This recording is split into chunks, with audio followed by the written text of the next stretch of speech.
Houston, say again, please. Houston, we've had a problem. We've had a main B plus undervolt. Roger, main B undervolt. Okay, stand by, 13, we're looking.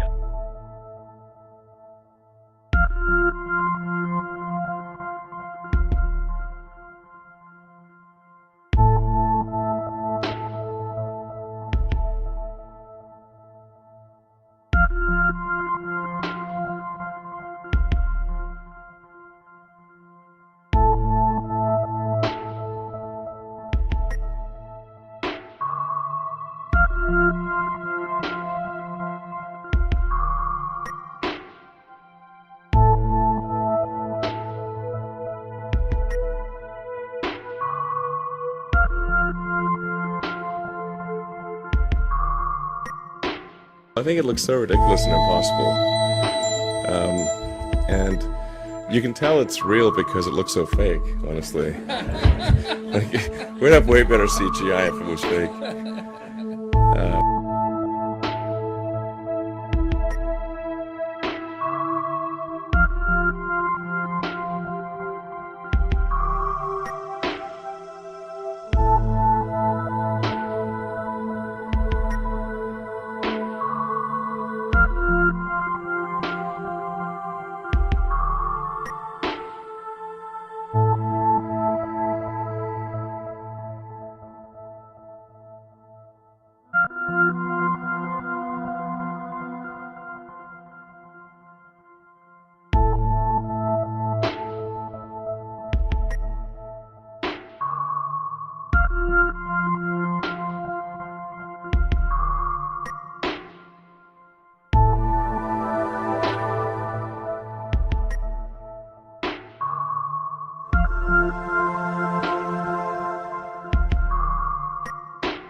Our first task, of course, was to deploy Telesat.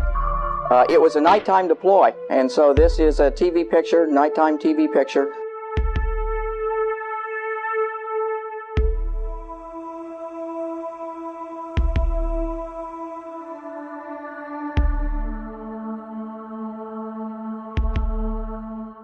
It's like in the day, you just can't see it too well.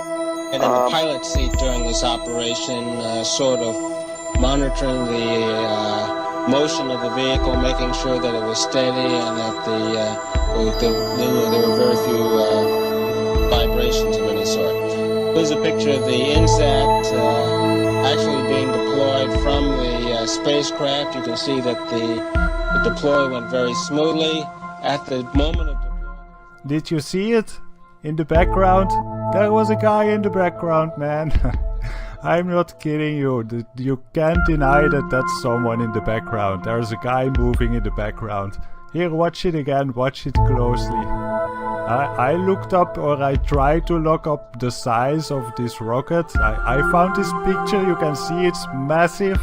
So if that rocket is in space and if there's a guy in the background in that footage, that means that there are like giants, but like insane big giants floating around in space looking at NASA.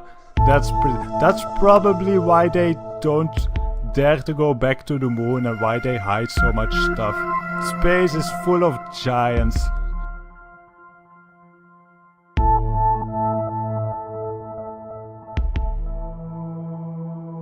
These are virtual reality contacts overlaid on the eyes so actors can interact with things in 3D space, all in real time. This picture here is actually Tim's fault. His hand breaches the 3D mic floating in front of him. We all know NASA uses wires, and sometimes they'll catch them like this here. The guy pulled on his wire. However, some days when you're filming live, things just don't work out, and it becomes so blatantly obvious, it's ridiculous. So, in this clip, they're talking, live feed, and wouldn't you know, we have a astronaut go by us in the background, obviously trying to give it a more realistic, spacey, station busy effect. The only problem is the camera that was supposed to mask this harness out, or the video feed, is not working. And so we see the guy come flying along in a harness on his wires. Pretty amazing. But that's not all that goes wrong here. They're wearing augmented contact lenses so that they can interact with these 3D objects. Now in this scene, the guy on the left in the green shirt, he thinks he sees an object in 3D space that's being broadcast to him. So he grabs it and he puts it off to the side.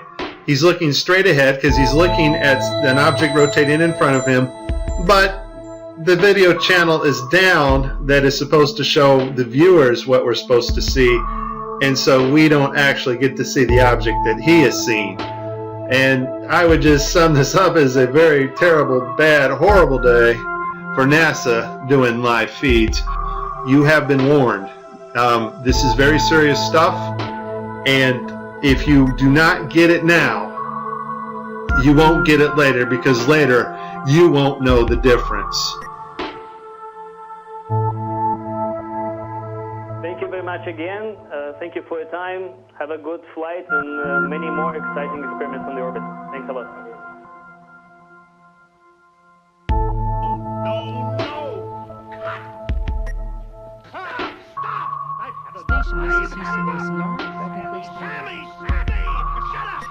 Get him out of here! Get rid of him! Guys of the world, now look into space, to the moon, and to the planets beyond. And we have vowed that we shall not see it governed by a hostile flag of conquest, but by a banner of freedom and peace. We have vowed that we shall not see space filled with weapons of mass destruction.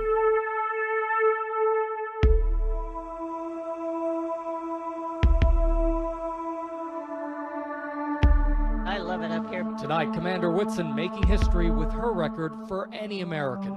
By the time she lands in September, her tally will be 666 days in space. Will be 666 days in space.